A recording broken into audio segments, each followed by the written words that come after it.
히브리서 1장 1절 옛적의 선지자들을 통하여 여러 부분과 여러 모양으로 우리 조상들에게 말씀하신 하나님이 남자는 여자보다 성대의 길이가 길어서 말보다는 호흡하는 시간이 더 많이 필요하다고 합니다.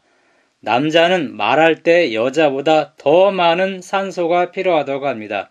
남자는 여자보다 말할 때 더 많은 힘을 써야 한다고 합니다. 반대로 여자는 그만큼 말하기가 수월하다는 것입니다.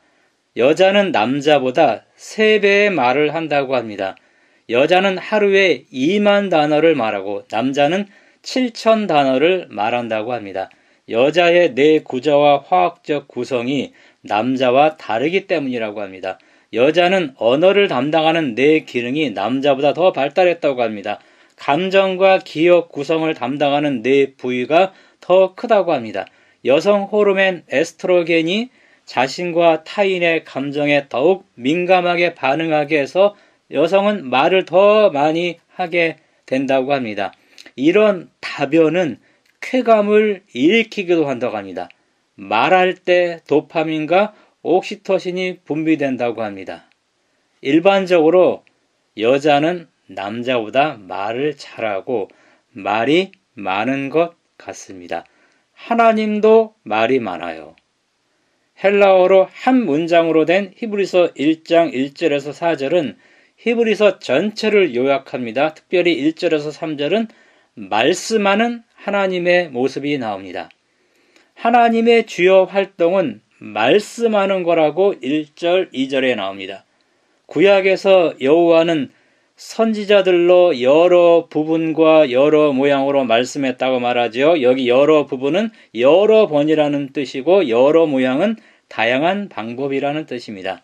직접 대면하여 하나님은 말씀하셨죠. 이상과 꿈으로, 재난과 전쟁 속에서, 고통과 기근에서, 하늘에서 직접 음성으로, 벽에 글씨를 써서, 지진과 불로, 세미하고 작은 음성으로, 제사장과 선지자를 통해서, 왕과 농부를 통해서, 말 못하는 짐승 나귀를 통해서, 배도한 선지자를 통해서, 하늘의 징조와 땅의 재난 등 이런 여러 다른 방법으로 하나님은 계속 말씀하셨습니다.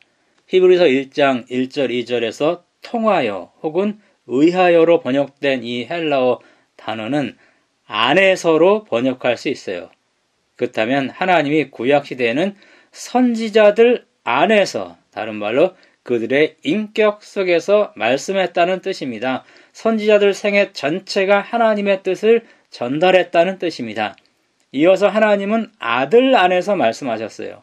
신약시대는 하나님이 그리스도 안에서 계속 말씀하고 있습니다. 예수님은 계시에 관해서는요, 하나님의 마지막 말씀이에요. 그리스도는 하나님이 말하려고 하는 모든 것의 중심이고 근원이고 끝입니다. 우리의 의무는 말씀하는 하나님의 음성을 듣고 그 말씀에 주의하는 것입니다. 우리는 마귀의 소리를 들을 수 있고요, 욕망의 소리도 우리가 들을 수 있어요. 양심의 소리, 하나님의 소리, 이런 소리를 들으면서 우리는 살아갑니다. 하나님은 오늘 그분의 각 자녀가 느낄 수 있게 들을 수 있는 음성으로, 그분의 시간에, 그분의 방법으로 우리에게 말씀하십니다. 우리가 하나님께 기도할 때 하나님이 우리에게 말씀합니다. 우리가 갈 길을 알려주고 그 길을 갈 능력까지 제공할 것입니다. 영어 단어 hear와 listen은 차이가 있습니다. hear는 아무 생각 없이 들리는 소리를 듣는 것이고 listen은 듣겠다는 의지를 가지고 경청하는 것입니다. 따라서 영어 hearing이 안 된다는 말은 틀린 말입니다. 청각 장애자 외에는 영어 hearing이 안 되는 사람은 없습니다. 듣고 무슨 의미인지 정확히 잡아내는 listening이 안 되는 것입니다. 제 아이들이 어렸을 적에 저는 집에서 자녀들에게 말을 많이 했습니다. 그런데 제 아이들이 제 말을 listening하지 않고 hearing만 했습니다. 제 딸은 제 말보다 오빠 말을 더 잘 듣고 그 말대로 행동하곤 했습니다. 저는 아이들이 제 말을 듣지 않아서 아이들에게 심부름을 못 시켰습니다. 우리 집에서 아내만 제 말을 듣고 제 심부름을 잘해주고 있습니다. 그리스도인은 하나님의 말씀을 히어링하지 않고 리스닝 해야만 합니다. 예수님이 산상설교를 하고 결론적으로 이런 말씀을 하셨습니다. 마태복음 7장 24절에서 27절에 보면은 누구든지 나의 이 말을 듣고 행하는 자는, 나의 이 말을 듣고 행치 아니하는 자는, 이런 말씀을 하셨습니다. 듣고 행하는 자가 말씀을 리스닝하는 것입니다. 야고보서 1장 22절에서 25절에 나옵니다. 그럴 때 그 말씀이 우리를 변화시키고요. 그 말씀이 우리에게 믿음을 주는 것입니다. 믿음은 들음에서 나며 들음은 그리스도의 말씀으로 말미암기 때문입니다. 로마서 10장 17절에 나옵니다. 예수님은 씨 뿌리는 자의 비유를 말하고 들어도 듣지 못하며 깨닫지 못해서 비유로 말했다고 마태복음 13장 13절에 말씀하셨습니다. 듣기는 들어도 깨닫지 못한 것, 이것은 귀로 듣고 마음으로 깨달아 돌이켜 예수님께 고침을 받을까 두려워해서 마음이 완악해졌기 때문이라고 마태복음 13장 14절에서 15절에 나옵니다. 예수님은 계시록에서 7교회에 편지를 보내면서 각 교회에 귀 있는 자는 성령이 교회들에게 하시는 말씀을 들을지어다 라고 여러 번 반복해서 말씀하셨습니다. 히브리서 4장 12절에 보면은 하나님의 말씀의 특징이 나오죠.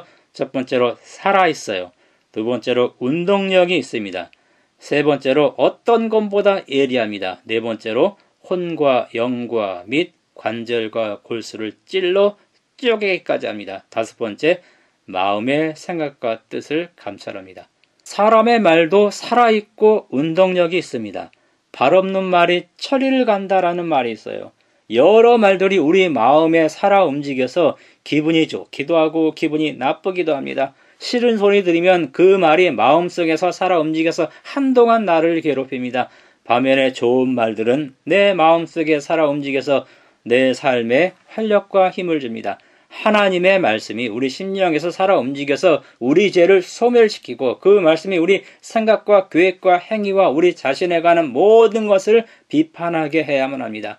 사람의 말이나 그 말이 기록된 책으로 사람이 변화되기도 합니다. 이처럼 하나님의 말씀이 살아 움직여서 사람을 변화시킵니다. 시편 기자도 이것을 알았어요. 시편 119편에서 이렇게 고백합니다. 청년이 무엇으로 그 행실을 깨끗게 하오리까? 주의 말씀을 따라 삼갈 것이니라. 9절에 나오죠. 내가 주께 범죄치 아니하려 하여 주의 말씀을 내 마음에 두었나이다. 11절. 하나님 말씀이 우리 마음에 들어가면 우리의 자아와 죄의 습관들과 육신의 정욕이 베어집니다. 우리가 겸손하고 또 회개하고 순종하는 사람으로 변화되는 것입니다.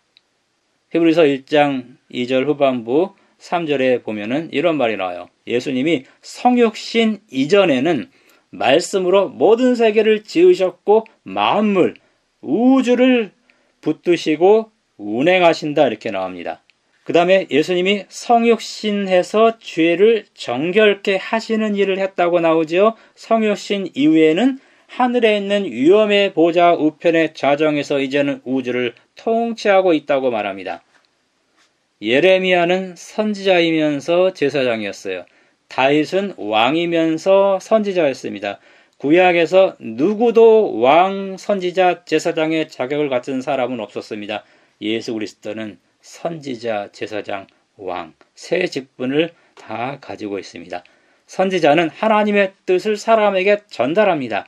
예수님은 말씀이 육신이 되어서 하나님의 말씀을 하고 그 말씀대로 살았고 그 말씀 자체였습니다. 예수님은 제사장이 되어서 죄를 정결하게 하죠.